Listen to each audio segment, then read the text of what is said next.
Pizza কারুর অপছন্দ নয়, সে বড়লোক হোক বা গরিব। কিন্তু গরিবরা পিৎজা পায় কোথায়? এমনিতেই বিষ্ণুর পিৎজা খাওয়ার খুব শখ ছিল। 18 বছর বয়সে ও প্রথম পিৎজা দেখেছিল। বিষ্ণু গ্রামের গরিব ছেলে ছিল, আর 18 বছর বয়সে প্রথমবার পড়াশোনার জন্য গ্রাম থেকে শহরে এসেছিল। প্রথম প্রথম তো শহরের স্পিড আর রাস্তাতে ওর ভীষণ ভয় লাগতো। এই শহরের লোক এত তাড়াই কেন থাকে? গাড়ি কি তাড়াতাড়ি বেরিয়ে যায় এখান দিয়ে? সব সময় সতর্ক থাকতে হয়। এখানে আমি থাকতে গেলে তো খুব অসুবিধা হবে। ও গ্রাম থেকেই ড্রেস নিয়ে এসেছিল, কুর্তা আর পাজামা পরেই ও প্রথম দিন কলেজে চলে গিয়েছিল। আর দেখলো কলেজের বাকি ছেলে মেয়েরা জিন্স আর ছোট ছোট মডার্ন জামা কাপড় পরে এসেছে। এখানে তো সব কিছুই খুব মডার্ন। এখানে আমাকে দেখে সবাই কেমন হাসছে। সত্যি বিষ্ণুকে দেখে সবাই হাসছিল। আরে দেখ দেখ, ওই ছেলেটাকে দেখ কেমন কুর্তা পাজামা পরে কলেজ চলে এসেছে। গ্রাম থেকে এসেছে রে পাক্কা, গেও রে গেও। বিষ্ণু চুপচাপ ক্লাসরুমে ঢুকে একটা ছেলের পাশে বসে পড়ল। হ্যালো, আমার নাম অভিনব। আমার নাম বিষ্ণু, আমি গ্রাম থেকে এসেছি। হ্যাঁ, তোমাকে দেখেই বোঝা যাচ্ছে। ক্লাস শুরু হয়ে গেল। পড়া শেষ হওয়ার পর সবার খিদে পেয়ে গেল। একটা মেয়ে অভিনবর পাশে এসে বলল, চল অভিনব, খেতে যাই। হ্যাঁ চল। বিষ্ণু, তুইও চল আমাদের সাথে। হ্যাঁ হ্যাঁ, চলো চলো, আমারও খিদে পেয়েছে। ভাত ডাল খাই। এটা শুনে পায়েল খুব হাসতে লাগলো। কলেজে ডাল ভাত কে খায় গেও? পায়েল, এরকম বলো না, বেচারা একেই ঘাবড়ে আছে। তাহলে কিভাবে বলবো? কুর্তা পাজামাতে পুরো গেঁও লাগছে একে। ও আমাদের সাথে গেলে আমি খেতে যাব না। পায়েল, এইভাবে কাউকে নিয়ে ঠাট্টা করা ভালো কথা নয়। তুই বেশি জ্ঞান দিস না। তোর শখ হলে তুই ওর সাথে খেতে যা, আমি অন্য কারোর সাথে চলে যাব। যাওয়ার লোকের অভাব নেই। দেমাগ দেখিয়ে পায়েল চলে গেল। অভিনব বিষ্ণুকে বলল, বিষ্ণু, তুমি একদম খারাপ ভেবো না, শহরের লোক এরকমই হয়। না না, আমি গ্রাম থেকে এসেছি, শুনতে তো হবেই। চলো খেতে যাই। চল, আজ আমি তোকে একটা দারুণ জিনিস খাওয়াবো। অভিনব ওকে পিৎজা শপে নিয়ে গেল। বিষ্ণু বলল, যা খাওয়াবে খাওয়াও, কিন্তু মাছ মাংস ডিম কিছু খাইও না দাদা, আমি নিরামিষাশী। চিন্তা করিস না ভাই, এখানে ভেজও পাওয়া যায়। দাদা, দুটো পনির পিৎজা দেবেন তো। দোকানদার দুটো পনির পিৎজা দিল। বিষ্ণু এমন জিনিস কখনো দেখেইনি। আরে বাবা, এত বড় গোল রুটি! আরে ভাই আমার, একে পিৎজা বলে। পিৎজা হলো তো সেই একই না, আটার রুটির ওপর পনিরের তরকারি। হ্যাঁ, কথা তো ঠিকই। যাই হোক, আগে খেয়ে দেখ কেমন লাগে। বিষ্ণু প্রথমবার বাইট দিতেই ওর মনে হলো ও স্বর্গে পৌঁছে গেছে। আরে বাহ দাদা, এই পিৎজা তো দারুণ খেতে। আমি এর আগে এটা কোনোদিনও খাইনি। আরে খাবি কি করে, গ্রামে এগুলো পাওয়া যায় নাকি? কথা তো ঠিকই দাদা, শহরেই পাওয়া যায় এসব, তাই জন্যই তো শহরকে সবাই এত পছন্দ করে। গ্রামও খারাপ নয়, আসলে আমার আসল ঘর কিন্তু গ্রামেই, কিন্তু আমি ছোট থেকেই শহরে থাকি। পায়েল আমার বেস্ট ফ্রেন্ড, আর এই কলেজের সব থেকে সুন্দরী মেয়ে। এই জন্যই ওর এত অহংকার। যাই হোক, আমি তো আজ থেকে প্রতিদিন পিৎজা খাবো। আহা! বিষ্ণুর পিৎজা খুব ভালো লাগলো। ও আর অভিনব খুব ভালো বন্ধু হয়ে গেল। তারপর থেকেই প্রতিদিন কলেজের পর ওরা দুজন পিৎজা খেতে লাগলো। দিনে দিনে নানা রকম পিৎজা খেতে খেতে ও পিৎজার এক্সপার্ট হয়ে গেল। একদিন কলেজের পর অভিনব বলল, বিষ্ণু, চল পিৎজা খেয়ে আসি। হ্যাঁ তো চল আমার হোস্টেলে, আমি বানিয়ে খাওয়াচ্ছি। তুই বানাতেও শিখে গেছিস? হ্যাঁ ভাই আমার, সব কিছু শিখেছি। সময়ের সাথে সাথে বিষ্ণু শহরের কলাকৌশলও শিখে গেল। শহরের লোকেদের মতো কথাবার্তাও বলতে লাগলো। ও অভিনবকে নিয়ে হস্টেলে গেল আর আটা মেখে প্রথমে পিৎজার ডো বানালো। এরপর ওর ওপর টমেটোর পেস্ট লাগালো। এরপর ওর ওপর মাশরুম, পনির, পেঁয়াজ, ক্যাপসিকাম দিয়ে কড়াইতে ব্রেক করার জন্য ছেড়ে দিল। 1 ঘন্টা পর পিৎজা তৈরি হয়ে গেল। অভিনব বিষ্ণুর তৈরি পিৎজা খেলো আর পুরো চমকে গেল। বাহ আমার ভাই, তুই তো কামাল করেছিস। দোকানের থেকেও ভালো পিৎজা বানিয়েছিস তুই। ছোট থেকেই মায়ের কাছে খাবার বানাতে শিখেছি। তাই কিছু তো কাজে লাগছে এখন। ভাই, একটা আইডিয়া এসেছে। এসব পড়াশোনা আমার দ্বারা হবে না, আমি বিজনেস করব। কাল কলেজে কালচারাল ফেস্টিভ্যাল আছে, ওইখানে আমরা পিৎজা স্টল দিতে পারি, দারুণ কামাই হবে। হ্যাঁ হ্যাঁ, চল চল, আমার কোনো আপত্তি নেই। পরের দিন দুজনেই কলেজে পিৎজা স্টল দিল আর হু হু করে পিৎজা বিক্রি করতে লাগলো। তখনই ওখানে পায়েল এলো। আরে বা অভিনব, তুইও দেহাতিদের সাথে থেকে দেহাতি হয়ে গেলি, গরিবদের মতো স্টল দিয়েছিস। কোনো কাজই ছোট নয় পায়েল। পিৎজা বানানো কোনো বড় কাজও নয়। পিৎজা বানিয়ে কতই বা কামাবে তোমরা, ছোট লোক ছোট ভাবনা। এবার বিষ্ণু জবাব দিল, আরে ও ম্যাডাম, কি তখন থেকে ছোট ছোট বলছেন? হ্যাঁ, আরে দেখবেন আমি দুনিয়ার সব থেকে বড় পিৎজা বানাবো। হ্যাঁ, দুনিয়ার সবচেয়ে বড় পিৎজা। যদি তুমি এটা করে দেখাও না, আমি পুরো কলেজের সামনে তোমার পা ধরে ক্ষমা চাইবো। ঠিক আছে, গ্রামের ছেলে ম্যাডাম। হ্যাঁ, সাদাসিধে কিন্তু জেদিও। হ্যাঁ, এখন দেখো কি হয়। বিষ্ণু আর অভিনব রাতে হোস্টেল এলো। ভাই বিষ্ণু, তুই চ্যালেঞ্জ তো করে দিলি, কিন্তু এখানে দুনিয়ার সব থেকে বড় পিৎজা তৈরি করবি কি করে?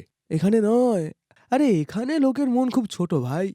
বড় কাজ করার জন্য আমাদের এমন জায়গায় যেতে হবে যেখানে লোকের মনও বড়। আমার গ্রাম। এই হলো কথা। পরের দিন বিষ্ণু অভিনবকে নিয়ে গ্রামে চলে গেল আর সবাইকে সবচেয়ে বড় পিৎজা বানানোর ব্যাপারে বলল। গ্রামের লোক ওকে সাহায্য করার জন্য এক বাক্যে রাজি হয়ে গেল আর বিষ্ণু কাজ শুরু করে দিল। গ্রামের লোক নিজের ঘর থেকে আটার বস্তা আনতে লাগলো, যা দিয়ে পিৎজার ডো বানানো হলো। তাদের গরুদের দুধও বিষ্ণুকে দিল, যা দিয়ে চিজ তৈরি হলো। আর সবজি তো গ্রামের খেতে ভরপুর ছিলই। অভিনব ওর কন্ট্যাক্টের দ্বারা মিডিয়াকেও জানিয়েছিল। মিডিয়ার লোক গ্রামে এসে সবচেয়ে বড় পিৎজা তৈরির কাজ দেখছিল আর টিভিতে লাইভ টেলিকাস্ট করছিল। তো আপনারা দেখছেন গ্রামের এক সাদা সিধে ছেলে কিভাবে দুনিয়ার সবচেয়ে বড় পিৎজা বানাচ্ছে। দেখতে থাকুন আমাদের সাথে এই পিৎজা আদৌ তৈরি হয় কিনা। এক নাগারে 7 দিন পরিশ্রম করে দুনিয়ার সবচেয়ে বড় পিৎজা তৈরি করা হলো। গ্রামের লোক খুশিতে নাচতে লাগলো আর এই ঘটনা টিভিতে টেলিকাস্টও হলো। বড় বড় লোকজন এই খবর দেখলো আর অভিনবর কাছে ফোন এলো। হ্যালো, তোমরা এখন ফেমাস হয়ে গেছো। তোমরা এখন প্রত্যেকটা গ্রামে এবং শহরে প্রত্যেকটা মোড়ে পিৎজার দোকান খুলতে পারবে। আমি ইনভেস্ট করতে রাজি আছি। অভিনব আর বিষ্ণুর খুশি সত্যিই আকাশ ছুঁয়ে গেল। কিছুদিনের মধ্যেই ওরা প্রত্যেক গ্রাম আর শহরের কোনায় কোনায় পিৎজার দোকান খুলল। পয়সা থাকলে কি না হতে পারে। 1 মাসের মধ্যেই বিষ্ণু আর অভিনব কোটিপতি হয়ে গেল। পায়েল সবার সামনে পা ধরে ক্ষমাও চেয়ে নিল। অভিনব আর বিষ্ণু বিজনেস পার্টনার হয়ে গেল আর খুশি মনে পিৎজা বেচে জীবন কাটাতে লাগলো। কাজল একজন বাঙালি পরিবারের মেয়ে ছিল আর অন্যদিকে জিগার গুজরাটি ছেলে। কাজলের সাথে জিগারের দেখা হয়েছিল এক বন্ধুর বিয়েতে আর তারপর তাদের মধ্যে ভালোবাসা হয়। দুজনেই দুজনের পরিবারকে রাজি করিয়ে নেয়। আর वक्रतुंड তারপর महाकाया তাদের দুজনের सूर्यकोटि বিয়ে হয়। संप्रभा। কাজলের শাশুড়ির ইচ্ছা ছিল নতুন বৌমাকে ঘরে আনবে, কিন্তু কাজল ছিল বাঙালি মেয়ে আর এই ব্যাপারটাই তার শাশুড়ির অপছন্দের ছিল। আর এদিকে বাঙালি পরিবার থেকে গুজরাটি পরিবারে আসার ফলে কাজলের মনের মধ্যেও ভয় কাজ করছিল। বিয়ে করে তো তুমি চলে এসেছো, কিন্তু আমাদের গুজরাটি নিয়মকানুন সব শিখতে হবে তোমায়। আর খাবারের কথা বললে তো সম্পূর্ণ নিরামিষ খেতে হবে, ওই মাছ মাংস কিন্তু ছাড়তে হবে তোমায়। মা, আমি কাজলকে প্রথমেই বলে দিয়েছিলাম আমাদের বাড়িতে শুদ্ধ শাকাহারী ভোজন চলে, আর এটা নিয়ে কাজলের কোনো আপত্তিও নেই। জিগারের এই কথা শুনে কাজল ঘরে এসে জিগারকে বলল, তুমি তো জানো মাছ আর ভাত আমার কত প্রিয়। আমি এইসব খাবার ছেড়ে কিভাবে থাকবো বলো? আজ সকালের খাবারেও আমার একটুও পেট ভরেনি। তুমি বলো এইসব ধোকলা থেপলা আমি কিভাবে খাবো রোজ? তুমি বলো।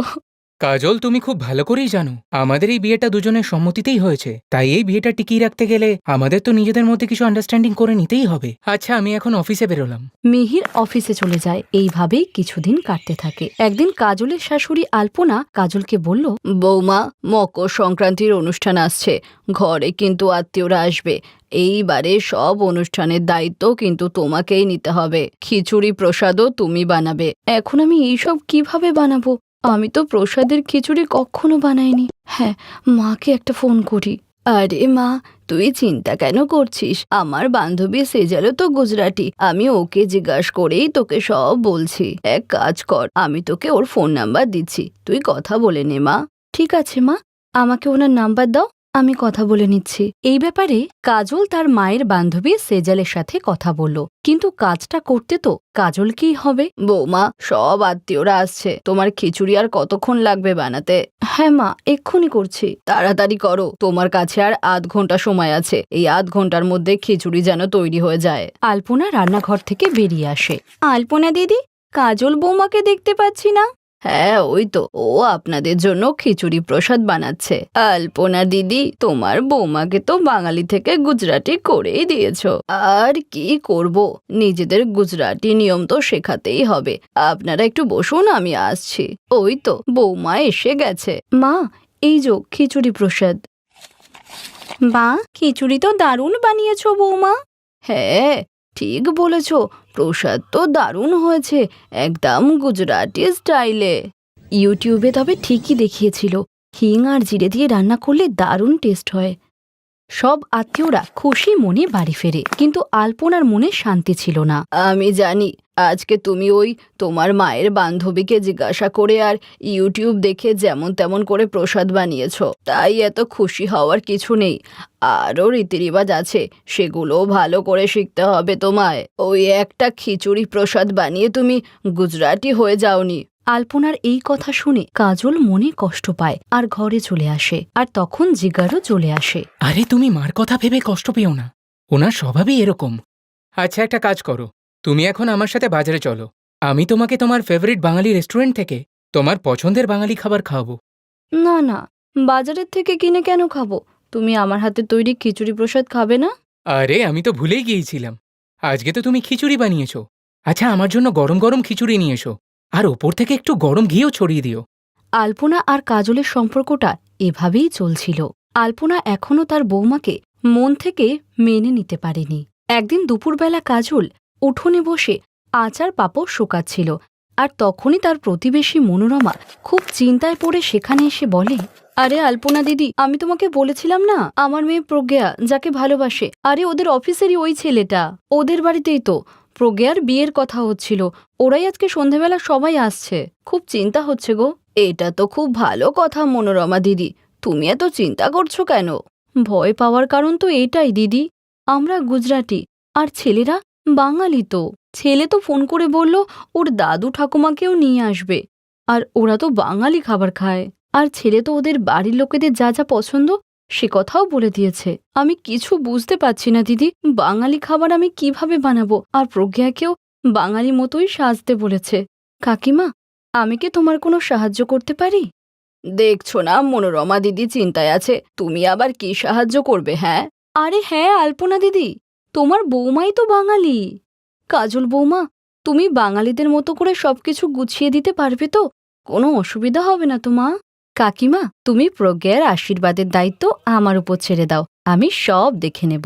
কাজল নিজের বিয়ের তত্ত্বের বাঙালি শাড়ি পরিয়ে প্রজ্ঞাকে তৈরি করে, আর প্রজ্ঞার এমন বাঙালি সাজ দেখে ছেলের বাড়ির লোক খুব খুশি হয়। আর মনোরমা যখন নানা রকমের বাঙালি খাবার তাদেরকে খাওয়ায়, তখনও তারা খুব প্রশংসা করে। মনোরমা ছেলের বাড়ির লোকের সঙ্গে কাজল আর আলপনার পরিচয় করায়, আর প্রজ্ঞার আশীর্বাদের অনুষ্ঠান সুন্দরভাবে সম্পন্ন হওয়ার পর মনোরমা কাজলকে বলল, কাজল বৌমা, তুমি সত্যিই আমার আজ খুব উপকার করলে। থ্যাংক ইউ বৌমা। না না কাকিমা, থ্যাংক ইউ বলতে হবে না, প্রজ্ঞা তো আমার বোনের মতো। আলপনা দিদি, তোমার বউ সত্যিই খুব গুণবতী। তোমার বৌমার উপর তোমার গর্ব হওয়া উচিত। কাজলের মতো বৌমা যে বাড়িতেই যায় সেই বাড়ি তো স্বর্গ করে দেয়। তুমি বোধহয় ঠিকই বলছো মনোরমা, আমি আমার হীরের মতো কাজল বৌমাকে চিনতেই পারিনি। বৌমা, আজ তুমি সত্যিই গর্বে আমার মাথা উঁচু করে দিয়েছ। আলপনা কাজলকে বুকে জড়িয়ে ধরে, আর ওই দিনের পর থেকে আলপনা আর কাজলের মধ্যে কোনো মতভেদ থাকল না, যা দেখে জিগেরও খুব খুশি হল। Best buddies. হ্যালো ফ্রেন্ডস, এই ভিডিওটা দেখার জন্য ধন্যবাদ। যদি এই ভিডিওটা তোমাদের ভালো লেগে থাকে তাহলে প্লিজ লাইক, সাবস্ক্রাইব আর কমেন্ট অবশ্যই করবে এই ভিডিওতে। আর হ্যাঁ, শেয়ার করতে ভুলো না কিন্তু। আরো অনেক মজাদার ভিডিও দেখার জন্য নিচে দেওয়া এই বেল আইকনটাকে প্রেস করো। দেখতে থাকো বেস্ট বাডিজ।